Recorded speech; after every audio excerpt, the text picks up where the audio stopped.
지금 한 30대 무주택자고 내 돈 한 1, 2억 정도 모은 사람이 있다면 서울에 좀 저평가된 곳을 좀 몇 개 소개해 주실 수 있으실까요? 부동산 시장이 오르는 방식이 강남이 제일 먼저 올라요. 그 다음에 그 오르는 게 순차적으로 이렇게 퍼지거든요. 지금 어디까지 와 있냐 그러면 마용성 정도까지 와 있어요. 마포, 용산, 성동 정도까지는 분위기가 되게 좋아요. 지금 강남은 뭐 2, 3억씩, 4, 5억씩 지금 가격을 올리고 있고요. 집주인들이. 마포나 성동 이런 데는 1, 2억씩 올리겠죠. 지금 강서는 한 5천만 원 정도 올릴랑 말랑 하고 있어요. 그런 식으로 아파트 가격이 이렇게 퍼져나간단 말이에요. 그 다음에 어디로 가겠어요? 경기로 가겠죠. 그죠? 지금 경기 같은 경우도 판교나 분당 그리고 과천 이런 데는 분위기가 좋아요. 강남 오르고 난 다음에는 그쪽이 먼저 오르니까요. 경기 중에서도. 이런 지역들이 서서히 퍼져나가는 시차가 있기 때문에 저평가라고 하기보다는 아직까지 안 간 거죠. 이런 상품들은 여러분이 고르시면 됩니다. 지금 뭐 1, 2억 정도 있으시더라도 충분히 할 수 있어요. 한 3억 이상 정도 있으시다 그러면 지금 서울에 갭으로 사실 수 있는 20평형대가 꽤 좋은 아파트들이 많이 있습니다. 서대문구라든지 주거선호 지역 정도 수준은 아니지만 그 다음 정도 수준에서 있는 지역들 뭐 이런 아파트들은 지금 3억대에서 살 수 있는 아파트들이 꽤 있어요. 그러니까 제가 말씀드린 3억이라는 거는 직전 거래된 매매 가격과 직전 거래된 전세 가격 그 차이가 한 3억대 정도 나오는 아파트들은 꽤 있습니다. 그거는 호갱노노에 들어가셔가지고 이렇게 찾아보시면 돼요. 필터 들어가시면 갭 가격이라고 있어요. 그죠? 그래서 여기 가격이 한 3억 정도 이렇게 하면 나와요. 근데 세대수가 너무 적은데 갭이 3억 정도 되는 아파트가 있거든요. 그런 아파트는 대부분 뭐예요? 도시형 생활주택이나 오피스텔 그죠? 이런 게 되겠죠. 한 300세대, 500세대 이렇게 높여야 되겠죠. 이 정도 세대수로 잡고 그 다음에 아까 말씀드렸던 갭을 3억대니까 3억 9천까지 입주 연차를 한 10년 차까지 그죠? 10년 차까지를 우리가 보통 준신축이라고 해요. 그렇게 해서 이렇게 살피면 여기 보시면 있잖아요. 이런 아파트가 아마 직전 거래한 매매 가격과 전세 가격의 차가 대략 한 3억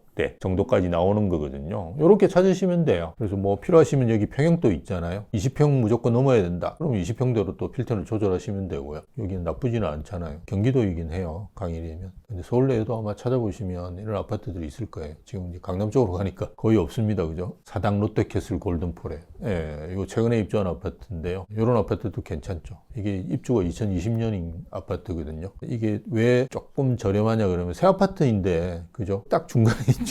위에 뭐가, 그죠? 공원이 보이잖아요. 예, 밑에도 공원이 있거든요. 이 아파트는 되게 좋은 아파트예요. 근데 이게 조금 오르막이겠죠. 이런 아파트이기 때문에. 그런데, 근데 저는 장기적으로는 괜찮은 아파트라고 봐요. 지금 이제 서울은 3억이고 아까 1, 2억 정도면 경기도라고 얘기를 해주셨는데 그러면 저평가된 경기 상급지 한 5곳 정도 한번 추천해 주실 수 있으실까요? 1, 2억 가지고 이제 하기에는 경기 남부 쪽은 쉽지는 않으실 거예요. 광명 쪽에도 좀 있고요. 구로 향동에도 있네. 부천시에도 있고요. 찾아보실 수가 충분히 있어요. 근데 아까 말씀드렸듯이 경기도다 보니까 1, 2억대까지 차더라도 그죠? 이렇게 나오네요. 이런 아파트들이 다 좋은 아파트라고 말씀드리는 건 아니고 그죠? 그때부터 이제 역세권이나 세대수 규모도 다시 보시고 하나하나 이제 검토해 나가셔야 되죠. 이렇게 광역적으로 보시고 난 다음에는 본인이 원하시는 지역들이 대부분 있으실 거예요. 시흥도 보면 장영지구, 능곡지구 이렇게 많이 지어졌거든요. 그리고 이슈도 있어요. 이런 데는 뭐 역세권이잖아요. 이런 데들도 나쁘지는 않으실 거고요. 그러니까 이거는 기본적으로 아파트 찾는 법은 이렇고요. 그 다음에 그 찾으신 아파트들을 하나하나 이제 검토를 해봐야죠. 본인이 원하는 지역에 원하는 아파트를 리스트를 엑셀로 만드셔가지고 가지고 있으셔야 돼요. 그래서 지금 사시려고 하더라도 어떻게 하셔야 됩니까? 이게 추이를 계속 보셔야 돼요. 실거래가가 나오고 그죠? 이런 것들을 계속 입력하셔가지고 지금 움직이고 있구나. 이렇다 그러면 일단 나가보셔야죠. 나가보셔가지고 공인중개사분하고 상담해보고 그리고 공인중개사분하고 상담할 때는 기본적으로는 그 단지에 가서 하시면 대부분 좋은 이야기만 하세요. 팔아야 되니까 좋은 이야기 있으니까 옆 단지에 가셔가지고 건너편 단지를 물어본다든지 그죠? 이런 식으로 세컨드 오피니언을 계속 얻으시면서 이렇게 임장이라고 보통 하죠. 그걸 계속 확인하셔야 되고요. 그런 절차들을 계속 밟으시면 좋은 아파트 고르실 수 있죠. 그럼 경기도에서도 어디가 먼저 오르고 나중에 빠지고? 아까 말씀드렸듯이 판교나 분당, 그 다음에 과천이 제일 대장이니까요. 거기가 제일 먼저 오르죠. 판교가 먼저 오른다 그러면 자연스럽게 이제 분당, 그 다음에 이제 용인에서도 이제 먼저 수지 같은 데가 오를 거고요. 성복동 있는 쪽이 수지거든요. 그 다음에 이제 기흥, 뭐 이런 쪽이 순차적으로 이동을 하면서 움직입니다.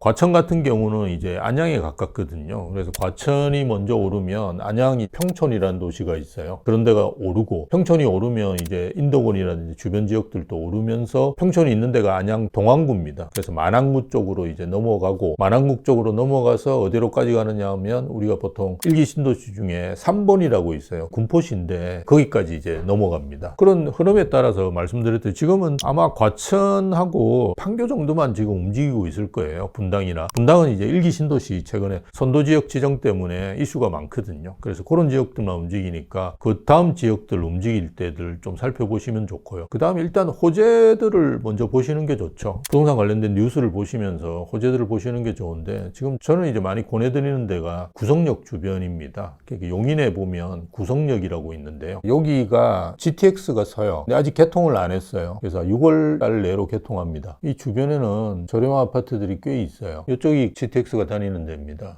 그래서 여기 용인역으로 돼요. 그리고 요 밑에가 플랫폼 시티예요. 용인에서 이제 판교의 2배, 3배 정도 크기로 해서 개발하는 산업단지입니다. 클러스터라고 보통 표현하죠. 여기도 상당히 좋죠. 그런데 주변에 되게 저렴해요, 아파트들이. 물론 여기 좀 연수는 조금 됐어요, 아파트들이. 한기마을 이런 아파트들이 2000년 초반에 입주하고 뭐 이런 아파트들이 좀 있는데요. 뭐 이게 찾아보시는 거죠, 이렇게. 호재를 가지고 또 찾아보시는 것도 괜찮고요. 그러면 아까 말씀하신 저평가 단지를 고르려면 이 정도면 싸다 기준을 좀 어떻게 알 수 있을까요? 대장단지라고 보통 표현하는데요. 그건 이제 아실에 들어가서 보시면 되는데요. 강서로 본다 그러면 2021년 1월부터 보시는 게 좋아요. 왜냐하면 대부분 이제 최고가가 21년도에 나왔어요. 그래서 21년 1월 달부터 보시고요. 30평대를 보시는 게 아무래도 가격 비교가 비슷하겠죠. 마곡 엠벨리 7단지 17억 5,500만 원까지 가격이 올랐어요. 그래서 이거를 사실은 기준점으로 잡으셔야 돼요. 대장단지를 기준점으로 잡으시는 게 좋고요. 거기에 맞춰가지고 이제 가격이 어느 정도로 평가될 수 있는지, 이를테면 바로 옆에 6단지가 있거든요. 요거는 이제 16억 정도의 가격이다. 1억 정도의 차이가 나는 게 적절한지 그런 거를 이제 평가해 보시는 거거든요. 공식은 없어요. 말씀드렸던 얼마만큼 일자리가 있는지, 그죠? 얼마만큼 신축인지, 뭐 이런 여러 가지 것들을 세대수가 또 어느 정도 되는지 이런 걸 따지고 보셔야 되는데요. 지나면서 또는 본인들이 임장하면서 평가하셔야 돼요. 저평가 여부라든지 이런 것들 판단을 좀 해보셔야겠죠. 이게 우대빵에서 만든 단지 표준 가격이라는 건데요. 투자하시는 분들한테 좀 도움이 되시는 거라서 제가 좀 말씀을 드리려고 하는데요. 단지 표준 가격이 뭐냐 그러면 제가 금방 보여드렸던 거는 아실에서 나와있던 거는 실거래가만 보여드렸잖아요. 근데 실거래가는 옛날에 거래된 거 21년도에 거래된 겁니다. 그리고 실제 거래된 건데 지금 사실은 여러분들이 의사결정을 하는데 중요한 이게 오르나 내리나를 판단할 때 그죠? 중요한 게 뭐겠습니까? 호가입니다. 호가. 지금 집주인들이 어느 정도 가격 수준에서 그죠? 집을 내놓고 있느냐. 일반적으로 우리가 팔릴 가격에 집주인들이 생각하고 내놓거든요. 또는 우리가 상담을 해봐도 공인중개사분들이 사실은 이게 중개법상으로 위반이긴 한데요. 시세 조작 행위거든요. 그렇지만 중개업자분들이 대부분 이제 얼마 정도 수준에서 거래가 되고 있다 이런 이야기들을 많이 하거든요. 그런 가격대로 내놔요. 그래서 호가를 우리가 많이 높은 가격으로 내놓으면 어떻겠습니까? 장기적으로 올라갈 가능성이 높은 거죠. 그래서 저희가 이제 만든 게 3개월간 실거래가하고 3개월간 호가를 다 모은 거예요. 그렇게 해서 그 지역의 단지 표준 가격 같은 걸 만들어 딱 하나로만 그냥 표시되게 만들어요. 강서구 아까 제가 말씀드렸던 30평대라고 한다 그러면 마곡 엠벨리 7단지가 제일 높겠죠. 그렇지만 지금 16억 얼마 나와 있죠. 저번 주에 비해서 1,000만 원 정도 올랐다. 이렇게 그냥 아예 나오는 거예요. 이 말은 뭐냐 그러면 실거래가도 조금씩 올라오고 있는 거고 호가들도 좀 괜찮다. 저번 주에는 감소했는데 이번 주에는 좋아졌다. 이 말은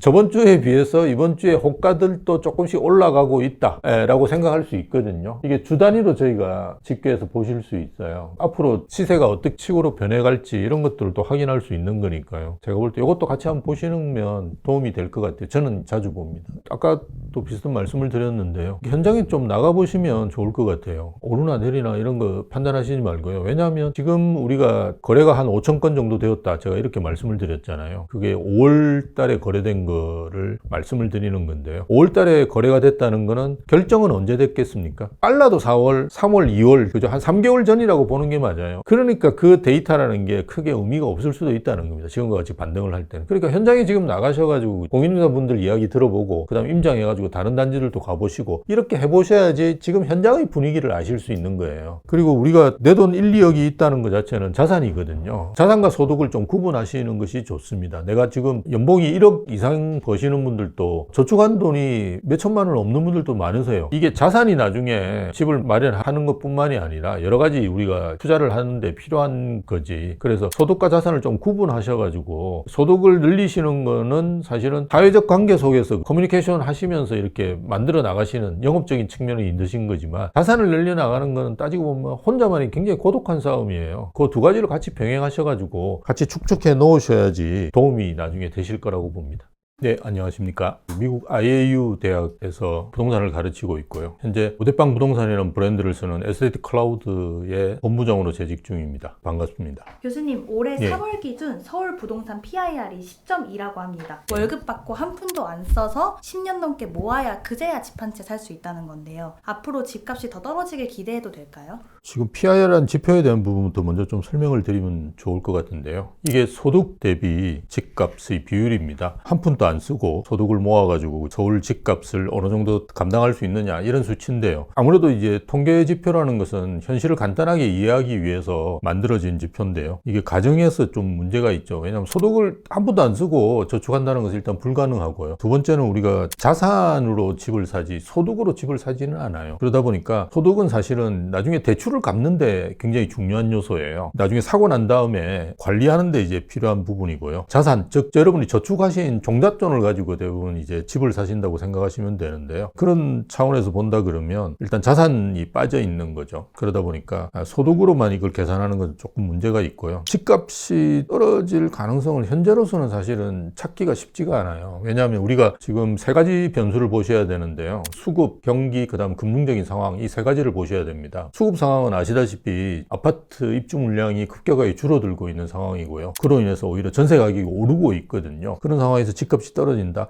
이건 생각하기 쉽지는 않아요. 두 번째는 경기 상황인데요. 우리가 선행지표로 볼 수 있는 게 수출 증가율이라든지 고용 증가율인데요. 수출 증가율은 작년 7월에 바닥을 찍고요. 플러스로 전환돼 가지고 계속 올라오고 있어요. 물론 뭐 수출이 좋아진다고 해서 삶이 팍팍해진 것이 해결되지는 않을 수도 있는데요. 어쨌든 이런 그 수출 기업들이 좋아지고 난 다음에 내수 기업이 우리도 좋아지니까요. 그다음 고용도 사실은 팍 늘지는 않는데 그래도 꾸준히 이제 증가하는 편입니다. 그래서 이런 지표를 본다 그러면 경기도 나쁘진 않고요. 마지막에 우리가 금리와 같은 이제 금융적인 상황인데요. M2라고 해서 광의 통화량은 계속 늘어나고 있고요. 그러니까 통화량은 계속 늘어난다고 보시면 되고요. 또 하나는 이제 금리인데요. 이거는 지금 많이 높죠. 그렇지만 이게 앞으로 떨어질 일만 남은 거고요. 그리고 또 하나는 앞으로 이제 떨어질 일만 남았기 때문에 그게 선반영이 돼서 최근에 언론을 보신 분은 잘 아시겠지만 2%대까지 금리가 떨어졌어요. 2.93%인데요. 물론 이거는 이제 장애우시면서 국토부의 전자계약을 한다든지 월급 통장을 또 만들고 뭐 이런 것들을 다 하셔야지 겨우 받을 수 있는 거고요. 일반 대출자분들은 한 3.2%대가 가장 최저예요. 우리가 평균적으로 본다 그러면 3% 후반대나 4% 초반대 정도 되시는데요. 그렇다 하더라도 예전에 이제 6, 7% 이렇게 갔을 때에 비하면 거의 절반으로 줄었죠. 그래서 지금 그런 지표들이 계속 좋아지고 있기 때문에 집값이 떨어진다고 보기는 힘들고요. 바닥을 치고 이제 반등한다고 보시는 게 오히려 현실적이죠. 금리가 떨어질 일만 남았다고 하셨는데 왜 오르지 않고 떨어질 일만 남은 거예요? 지금 미국에서 금리를 더 올리지는 않고요. 미국은 이제 우리보다 한 2% 정도 높죠. 정책금리가. 기준금리라고 이야기하죠. 그걸 미국에서도 언제 떨어뜨린다는 거를 우리가 고민하는 거지. 더 올린다는 거는 확률상으로 굉장히 낮아요. 그러니까 어쨌든 금리는 하락할 가능성이 굉장히 크다라고 보고요. 미국이 금리를 떨어뜨리면 아마 우리는 떨어뜨릴 거고요. 요즘 미분양이 되게 많다라는 뉴스들이 계속 보이는데 예. 그러면은 미분양이 많아지면 자연적으로 집 살 사람이 줄어드니까 집값이 떨어지는 거 아닐까요? 미분양이 어디 있는지를 보셔야 되는데요. 미분양의 80% 이상은 지금 지방이에요. 수도권의 미분양은 아주 적은 수준입니다. 우리가 아파트를 분양을 해보면 물론 이제 서울은 대부분 완판이 끝나고요. 서울 외곽 같은 경우는 이제 1층이라든지 이런 데는 남아 있거든요. 그래서 중공업 미분양이라고 이야기하는데 입주 때까지도 남아 있는 물량들이 꽤 있습니다. 그래서 중공업 미분양은 지금 전국적으로 한 10,000세대 정도 되는데요. 어쨌든 지금 미분양과 중공업 미분양의 전체의 한 80% 이상이 다 지방입니다. 지방 지방 같은 경우는 아시다시피 지금 인구도 줄고 있는 상황이고요. 또 서울은 지금 분위기가 좀 좋아지는 이런 반등의 기미가 보이지만 지방은 여전히 지금 부동산 경기가 좋지가 않습니다. 그렇기 때문에 여전히 이제 미분양이 많이 남는 상황이고요. 그래서 좀 지역적으로 차별적으로 보실 필요가 있을 것 같아요. 그럼 교수님은 지금 실제로 이제 부동산에서 연구소장으로 근무하고 계시면서 사람들을 만나고 계시잖아요. 그럼 요즘 분위기는 좀 어떤가요? 분위기는 많이 오십니다. 많이 오시고 거래도 실제로 이루어지고 있는데요. 올 초부터 좀 분위기가 좀 달라졌어요. 사실은 3월 달부터 이제 그 흐름들이 굉장히 뚜렷하게 보이기 시작하고요. 지금은 상당히 강합니다. 서울 이제 아파트 거래 건수를 보시더라도 3월부터 이제 4천 건 이상씩 나오고 있고요. 6월 달 집계되는 것이 이제 5월까지가 집계가 되니까요. 우리가 실거래가가 한 달 늦게 집계가 되거든요. 그래서 제가 아침에 보고 왔는데 4,857건인가? 그래서 이제 거의 5천 건 정도 될 거예요. 이제는 5천 건 정도라 그러면 21년 이후로 가장 높아요. 2021년도가 부동산 경기가 좋을 때니까요. 물론 이제 우리가 평균적으로 보면 한 6천 건 정도가 평균적인데요. 거의 이제 평균에 육박하는 수준까지 거래량이 올라오고 있는데요. 유의 깊게 보셔야 될 부분이 뭐냐 그러면 최근에 이제 와서 집을 사시는 분들은 대부분 이제 갈아타기 수요라고 생각하시면 돼요. 강서에 계시는 분이 마포로 간다든지 마포에 계시는 분이 이제 강남으로 가신다든지 뭐 이런 이제 상급지로 이동하시려는 수요가 지금까지는 제일 많았고 최근에는 이제 8월이 되면 이제 계약갱신 청구권을 사용한 매물, 즉 임대차법이 통과한 지 4년이 지나는 시점입니다. 그래서 이제 이런 전세가 계약이 만료되는 분들이 나오시거든요. 그래서 최근에 이제 그런 매물들을 거래하거나 또는 이제 상담하러 오시는 분이 있는데 전세에서 매매로 이제 갈아타려고 하시는 수요들도 꽤 있어요. 이분들은 이제 대부분 무주택자시죠. 기존에 1주택자분들이 시장에 많이 들어와 있었다가 최근에는 이제 무주택자분들도 들어오고 있는 상황이고요. 왜냐하면 전세 가격이 계속 오르고 있고 전세 물량도 구하기가 쉽지가 않다 보니까 아예 그냥 이 기회에 집을 사자 이렇게 이제 판단하시는 분들이 계시거든요. 그래서 이분들은 다 실수요입니다. 실수요자분들이 지금 부동산 시장에 들어와서 한 5천 건 가까운 거래 건수를 아파트 건수를 만들어냈거든요. 근데 우리가 일반적으로는 실수요만 있는 게 아니고요. 투자 수요도 있고 뭐 이렇거든요. 그래서 아직까지 그 투자 수요라든지 또 무주택자도 완전히 들어오지 않은 상황에서 지금 같은 거래 건수를 만들어낸 거는 상당히 의미가 있다. 그렇게 볼 수 있죠. 그럼 방금 갈아타기 수요가 많다고 말씀해 주셨는데 네. 교수님이 보시기에는 지금 영상을 보고 계시는 1주택자분들은 갈아타기 적기라고 좀 봐도 될까요?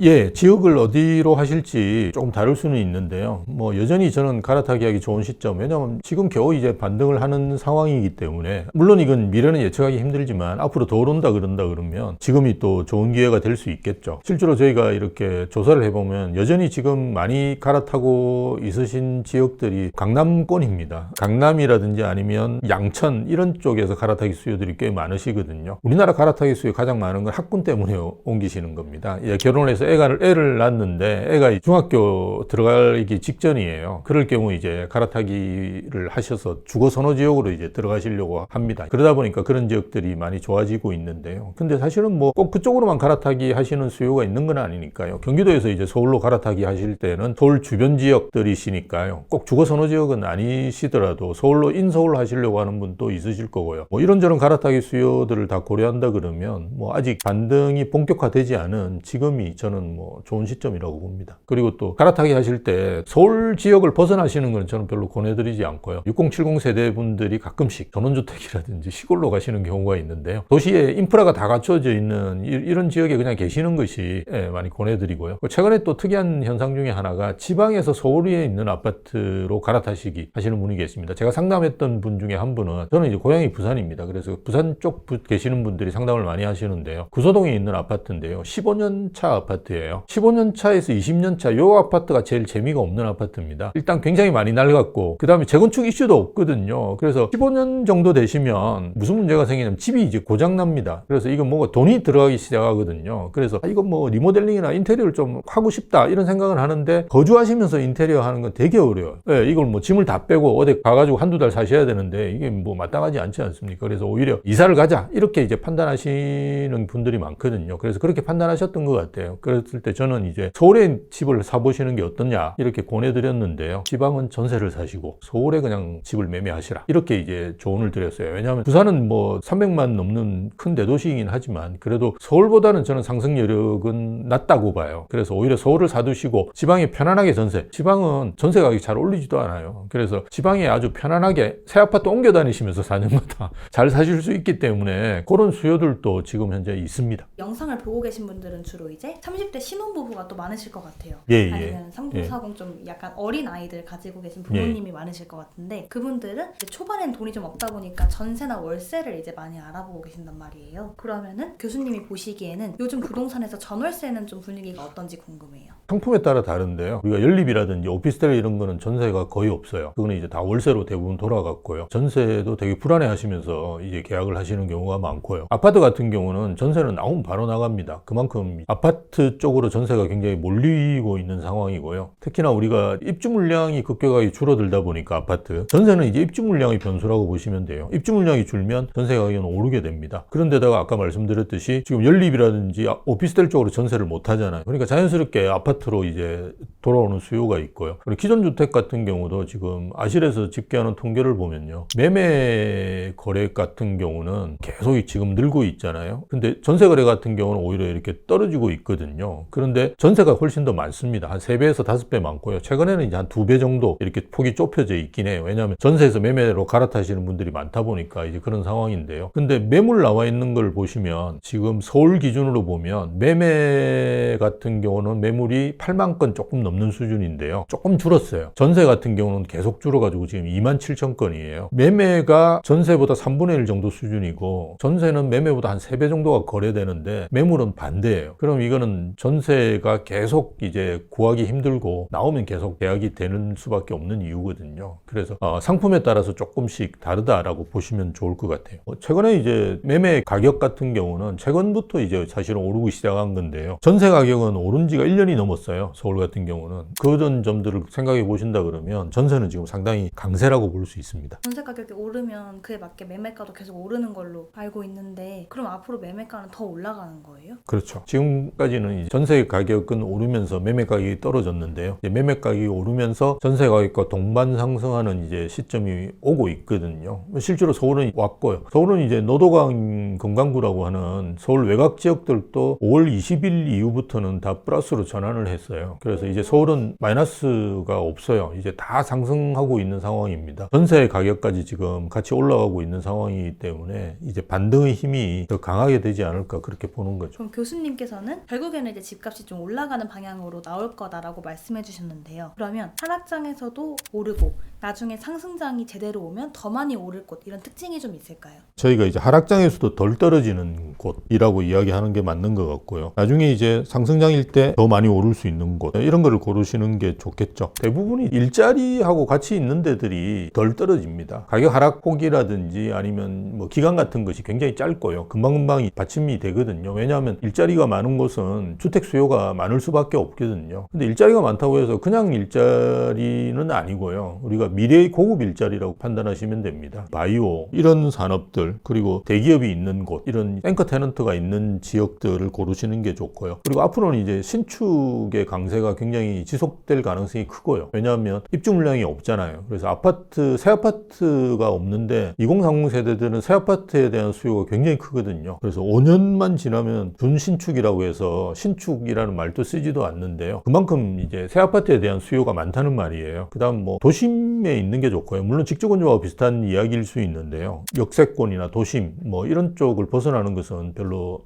바람직한 것 같지 않습니다. 그래서 그렇게 하시는 게 좋고 최근에 뭐 인구 구조 자체가 한 집에 두 분 2.2명인가가 아마 지금 우리 가구원 수일 거예요. 그래서 3명이 안 되기 때문에 사실 30평도 좀 크거든요. 그래서 20평대라든지 뭐 이런 데를 한번 고려해 보시는 것도 저는 좋다고 보고요. 근데 유의하셔야 될 점이 뭐냐 그러면 수요가 어느 정도 있느냐를 빨리 판단하셔야 돼요. 제가 볼 때 가장 인기 있는 평형은 신축 대형이에요. 왜 그러냐 그러면 신축 대형은 거의 없어요. 아파트가 안 지어진다고요. 우리가 새로 입주하는 아파트들 여러분 가보시면 50평 이상 거의 없어요. 대부분 40평대에서 끝나고요. 그런데 50평 이상을 살고 싶어 하는 분들이 수요가 있어요. 서울에도 우리 유명한 반포 지역 같은 경우 레미안 퍼스트라든지 반포자이 이런 데 가보면 70평, 80평까지 있어요. 이거 펜트하우스가 아니고요. 그냥 일반 평형으로 7, 80평이 있어요. 근데 이분들이 어떤 분들은 이제 또 계속 신축을 원하시니까요. 그 아파트들이 대부분 2000년 후반에 입주를 했어요. 그래서 조금 있으면 이제 거의 이제 20년 가까이 되거든요. 있거든요. 이런 분들이 이제 또 신축 대형으로 옮겨가려고 생각하시는데 찾아보면 없거든요. 그러니까 신축 대형이 저는 제일 인기 있는 상품이 될 거라고 보고요. 그 다음에 이제 신축 소형이겠죠. 이게 어느 정도 수준에서 공급되는지도 같이 규모를 따지고 보시는 것이 좋을 것 같아요. 근데 수요가 있다고 말씀해 주셨는데 예. 사람들이 요즘 신축을 안 사는 이유가 어차피 내가 산다 해서도 받아줄 사람이 없다. 왜냐면 인구가 점점 줄어드니까 그런 얘기를 하시더라고요. 수요가 있다는 건 어떤 말씀이세요? 지금 수요는 집을 살려고 하는 분들이 신축을 선호하시거든요. 분양권이라든지 최근에 입주한 지 5년 정도 내의 아파트를 선호하시고 그 건물을 많이 찾아러 다니세요. 신축에 대한 수요는 당연히 많기 때문에 나중에 파실 때도 굉장히 유리해요. 우리가 한 5년 정도, 10년 정도 산다고 하시더라도 여전히 신축 주문이 안에는 들어있거든요. 근데 앞에서 제가 말씀드렸던 한 20년 된 아파트다. 이러면 이제 사는 사람도 별로 없고요. 이게 재건축 관련된 이슈도 없고 이러면 이제 수요의 확장성이 굉장히 떨어지게 되는 거죠. 제가 이제 운영하고 있는 우대빵 부동산이라고 하는 브랜드를 하는 중개법인 같은 경우는 뭐 지금 수도권에만 한 40개 정도 있는데요. 본사가 예전에는 강서였어요. 강서의 화곡동은 우리나라에서 전세 사기가 가장 많이 일어난 곳입니다. 우대빵이 처음에 이제 굉장히 유혹을 많이 받았어요. 뭐 이렇게 집 장사 하신다고 보통 이야기하는데요. 연립 짓고 그걸 이제 높은 전세로 우리가 맞춰주면 그걸 이제 또 파는 거예요. 연립 이런 상품들 같은 경우는 이제 그런 분양을 하는 친구들이 있어요. 그래서 와서 이제 그렇게 하자라고 이야기를 하거든요. 그래서 그 유혹도 많고 뭐 몇천 줍니다. 하나 팔면. 그렇지만 야, 이거 나중에 문제가 생긴다라고 해서 저희는 전혀 안 했거든요. 저희도 되게 그때는 안타깝게 생각했던 부분이 많이 있어요. 전세사기 구제법이라는 게 논란이 되고 있는 거는 하나 남아 있어요. 이걸 선구제하고 정부에서 먼저 돈을 주고 난 다음에 그걸 구상권 정부라고 그러거든요. 그렇게 받아내느냐 아니냐인데 지금 정부 입장에서는 이제 그렇게 할까지는 아니다라고 이제 판단하는 것 같고요. 전세보증보험은 무조건 가입하시는 게 좋아요. 아마 7억 원까지인가가 가입할 수 있을 거예요. 그래서 아마 사회초년생 분들이 하시는 전세는 대부분 다 가입하실 수 있습니다. 내가 전세보증보험에 가입을 하려고 했는데 안 되는 거예요. 그죠? 그러면 안 들어가시면 돼요. 그 전세를 굳이 들어가실 필요는 없잖아요. 전세보증보험이 아니고는 이걸 해결할 수 있는 방법이 없어요. 최근에는 뭐 임대인에 대한 세금 체납이라든지 이런 거를 다 공개한다고 했는데 공개해가지고 없단 말이에요. 없는데 6개월 지나서 생기면 어떡할 겁니까? 그죠? 한 달 단위로 내가 떼올 수가 없잖아요. 이거는 막을 수 있는 방법이 없어요. 전세 제도 자체가 없어지지 않는 한 이걸 막을 수 있는 방법이 없기 때문에 저는 이제 주변에 하시는 분들한테 그냥 전세 반환 보증보험에 그냥 가입하시라. 그래서 그거를 하시는 거 외에는 방법이 없다. 부동산 시장의 교수님은 30년 동안 계셨다고 알고 있어요. 30년 동안 보시면서 과거와 조금 완전히 다른 올해 나타난 이상 현상들이 좀 있을까요? 부동산 상품이 가지고 있는 특성이 이제 주식하고 많이 다릅니다. 그래서 그에 따라서 움직이는 방식이라든지 이런 것들이 다르기 때문에 아마 그런 걸로 보이는데요. 수요 측면에서 좀 달라진 수는 있어요. 왜냐하면 최근에 MZ세대들이 베이비부모들하고 좀 다른 특성들을 많이 가지고 있거든요. 뭐 신축을 선호한다든지 이런 거는 베이비부모들은 신축 아파트 잘 안 들어가려고 그랬어요. 환경 호르몬 같은 게 있다고 해가지고 전세로 한두 번 돌리고 이제 들어가고 뭐 이러는 경우도 있었는데요. 최근에는 뭐 그런 문제가 없어지다 보니 신축에 대한 선호는 굉장히 커지는 것 같아요. 뭐 이런 점들이 조금 다른다 뿐이지 크게 차이는 없는 것 같습니다. 집값이 어쨌든 코로나 때 엄청 올랐다가 좀 떨어지고 있다가 오르고 있다. 이런 사이클이 30년째 계속 반복됐나요? 예, 반복됩니다. 2000년도도 비슷하게 움직였고요. 예, 지금도 비슷하게 움직였어요. 2000년대부터 오르기 시작했고 그 다음에 중간에 또 조정을 받았다가 다시 올랐다가 금융위기가 와서 이제 멈추는 이런 형태가 보여주고 있는데요. 움직이는 패턴은 거의 비슷합니다. 앞으로는 입주 물량이 쏟아지기 전까지는 계속 오를 거예요. 입주 물량이 쏟아질 가능성이 있는 건 3기 신도시인데요. 정부 입장에서는 27년도부터 입주를 시키려고 하는데요. 아마 힘들 거예요. 지금 본청약 들어간 게 이제 겨우 하나 정도 나왔으니까요. 그래서 3기 신도시는 제가 볼 때 본격적으로 나오는 건 2028년, 9년 돼야지 겨우 나올까 말까 거예요. 당분간 지금과 같은 시장은 계속되지 않을까 보는 거죠.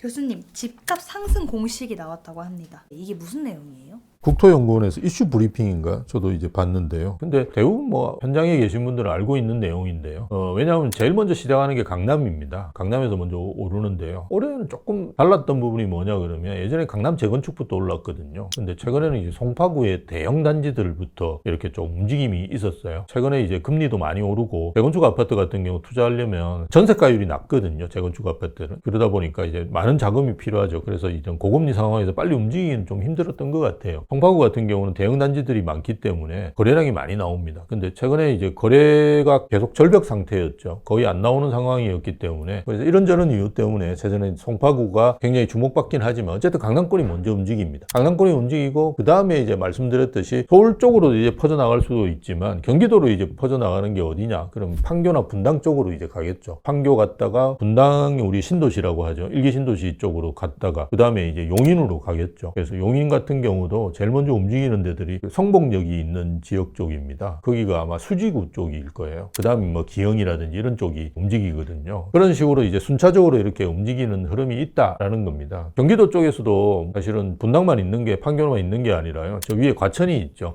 근데 과천은 이제 우리 또 안녕 쪽으로 연결되어 있어요. 그래서 과천이 먼저 움직이면 그 다음에 이제 평촌 쪽이 움직이고요. 안양 쪽에서 이제 대장 아파트가 있는 데들은 평촌입니다. 우리가 평촌 신도시라고 알려져 있는데 여기는 이제 학군이 아주 좋습니다. 기인중학교를 중심으로 해서 압구정 중학교만큼 좋은 중학교를 가지고 있거든요. 그래서 여기는 움직이고요. 그 다음에 동안구입니다. 평촌이. 그래서 만안구 쪽으로 이제 움직이고 그 다음에 이제 그 3번 신도시라고 해서 군포까지 이렇게 넘어갑니다. 이제 그런 흐름들이 있거든요. 그런 것들이 실제로 조사를 해보니까 연구를 해본 게 나타났다라는 겁니다. 아주 일반적인 내용인데요. 그래도 보시면 재밌는 순서라고 볼 수 있죠. 한국이 인구국가 비상사태에 들어왔다. 누군가는 지금을 되게 기회로 보는 분도 계시더라고요. 교수님은 어떠세요? 기회는 제가 볼 때 아닌 것 같고요. 그렇더라도 살아남는 데는 있다. 이렇게 오히려 판단하시는 게 좋은데요. 제가 이제 2010년도에 안식년 하면서 일본에 있었습니다. 다 떨어지는데 동경 도심의 타워맨션이라고 해서 우리하고 같은 주상복합 아파트입니다. 그런 아파트들은 안 떨어지더라고요. 그리고 가격이 오히려 오르기도 하고, 그런 점들을 본다 그러면 우리도 이제 서울이겠죠. 서울 도심 또는 이제 지방이라고 하더라도 그 지역에 도심들이 다 있거든요. 그러니까 이런 지역들은 계속 살아남고 버티지 않을까. 인구가 줄더라도. 어차피 수요가 줄어든다고 하더라도 그 수요들이 다 어디로 가느냐. 예전에 저희 때도 서울대 연고대 가기는 힘들었고요. 지금도 서울대 연고대 가기 힘든데요. 인구는 갑자기 이렇게 줄어들었는데 왜 힘드느냐 생각해 보시면 좋을 것 같아요. 다 서울대 연고대 가려고 하니까 그렇겠죠. 그래서 모든 사람들이 다 서울에 살고 싶고 서울 도심에 살고 싶으니까 그 수요는 이제 계속될 거라고 보는 거죠. 대신에 이제 인구가 감소하면 되게 어려워지는 지역들이 많이 생기겠죠. 그런 지역들은 좀 피하시는 것이 좋겠죠. 아무래도 저희가 생각하기엔 인구 감소가 심해지면 서울 수도권으로 이제 사람들이 많이 몰릴 것 같다라고 생각을 하는데, 그러면 수도권과 지방 부동산은 앞으로 어떻게 될 거라 보세요? 차이가 꽤 날 겁니다. 서울 같은 경우는 수요 확장성이 크기 때문에 계속 오를 가능성이 크고요. 지방 같은 경우는 이제 수요가 주니까요. 이게 어려워지겠죠. 최근에 이제 저도 상담 같은 걸 많이 해보면 친구 애들의 한 반 정도는 서울에 있는 학교로 와요. 또 남아있는 반 중에 또 반은 서울로 취직을 해요. 남아있는 친구들이 거의 없어요. 지방에. 수도권은 계속 인구가 늘고 있고 지방권은 인구가 줄고 있는데요. 늘고 주는 인구가 대부분 20, 30대예요. 그럼 앞으로 20년, 30년이 지났을 상황에는 수도권은 인구가 그대로 있거나 그죠? 거의 안 줄어드는 상황에서 20, 30대는 훨씬 더 많고 지방은 5, 60대나 7, 80대가 이제 많아지는 시장으로 가겠죠. 그런 상황에서 어느 지역에 이제 가격이 오를 거냐를 생각해 보시면 당연히 서울이 오를 수밖에 없고요. 예전부터 사실은 서울은 지방에서 오셔가지고 한 10%, 20% 정도의 서울 아파트 거래량은 지방에서 많이 하십니다. 저는 이제 아무래도 경상도 쪽에 있었기 때문에요. 대구나 부산 쪽에서 오셔가지고 집을 사시는 분들이 꽤 있습니다. 그렇게 수도권 쏠림 현상이 계속된다 그러면 양극화는 뭐 피하기는 힘들 것 같아요. 그러면 지금은 어떤 지역은 오르고 어떤 지역이 떨어지고 있나요? 수도권 쪽에서는 상승률이 아까 말씀드렸듯이 0.2, 0.3 이렇게 상승하는데 대부분 주거 선호 지역입니다. 마용성이라든지 강남권 이런 지역들을 이야기하는데요. 이런 지역들 같은 경우는 이제 그 상승폭이라는 게 의미가 있거든요. 0.2% 정도 된다 그러면 연율로 계산해 보면 한 10% 정도 되고요. 0.3%면 연율로 계산해 보면 한 15% 이상이 되거든요. 이거는 강한 상승세라고 볼 수 있거든요. 근데 노동이나 금강구와 같이 서울 외곽 지역 같은 경우는 0.1%가 안 되거든요. 0.1%가 안 되면 이거는 3%, 4% 수준이에요. 그거는 이제 우리가 일반적으로 이야기하는 물가 상승률이나 소득 증가율 수준에서 오르는 거기 때문에 인플레이션 해지가 안 되거든요. 계속 이제 인플레이션이 되는데 화폐 가치는 떨어지지 않습니까? 그거를 방어하기가 이제 힘든 수준이라고 보시는 게 맞고요. 그러다 보니까 이렇게 계속 벌어지면 상당히 이제 차이가 나겠죠. 20억짜리 아파트하고 10억짜리 아파트가 상승률이 10%라고 하더라도 여기는 1억이 오르고 여기는 2억이 오르는데 지금 상승률도 오히려 더 높아요. 그러니까 격차가 더 크게 벌어진다고 볼 수 있고요. 지방 같은 같은 경우는 조금씩 긍정적인 흐름도 보여주고 있어요. 대구가 이제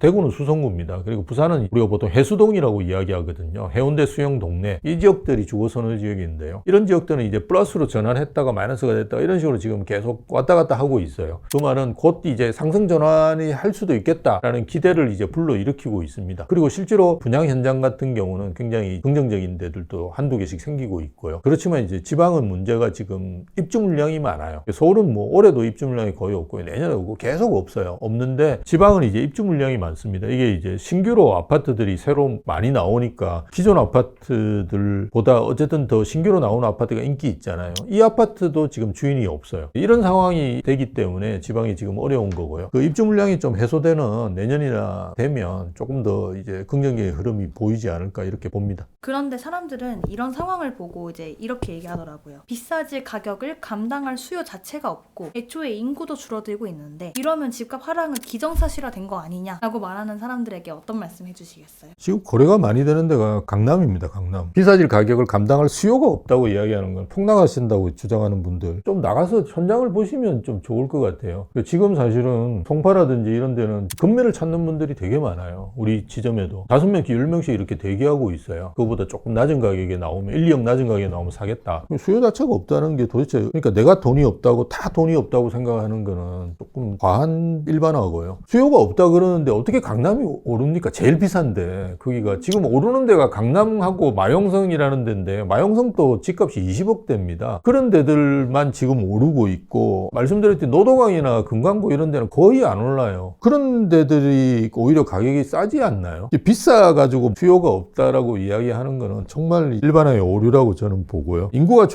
줄어든다면 집값이 떨어진다. 이거는 이렇게 되는 지역은 있을 거예요. 제가 일본에 있을 때도 보니까 신도시 같은 데 가보면 별로 좋지 않아요. 실제로 사람이 잘 안 보여요. 그리고 공실도 뭐 30%씩 40%씩 되는 데들도 있다고 제가 알고 있습니다. 그렇지만 오르는 데는 계속 오르거든요. 그리고 일본하고 우리하고 비교할 때 좀 비교의 오류를 범하는 부분이 뭐냐. 일본은 우리보다 한 5배가 넓은 나라예요. 근데 우리는 굉장히 좁은 도시입니다. 사람이 사는 데는 사실은 수도권하고 경상권이에요. 경상권에 한 1,300만, 1,400만이 삽니다. 그리고 저 수도권에 뭐 한 2,000만 이상, 그죠? 2,500만 정도가 살고 있는 거고요. 나머지는 사람이 안 살아요, 거의. 강원도 이런 데는 면적은 엄청나게 넓은데 강원도 인구 한 150만 될 겁니다. 울산 인구 조금 많아요. 사실은 이렇게 우리는 굉장히 집약돼가지고 몰려 살고 있어요. 그런 상황에서 집값 하락한다는 거를 특정적으로 생각하기에는 제가 볼 때 쉽지는 않은 것 같고요. 그렇지만 아까 말씀드렸듯이 장기적으로 간다 그러면 위험한 지역들이 분명히 있습니다. 그래서 제가 계속 말씀드렸던 게 갈아타기 같은 것도 본인이 여건이 되시고 필요하시면 하는 게 좋고요. 지방 가시고 뭐 이렇게 수도권 외곽으로 빠지시고 이런 거는 별로 좋은 건 아니에요. 선택상. 그죠? 그래도 도심 내에 있으시면서 역세권 쪽에 머무르시는 것이 좋다. 그렇게 말씀드릴 수 있을 것 같아요. 우리가 현장 가서 이제 아셔야 될 게 뭐냐 그러면 우리나라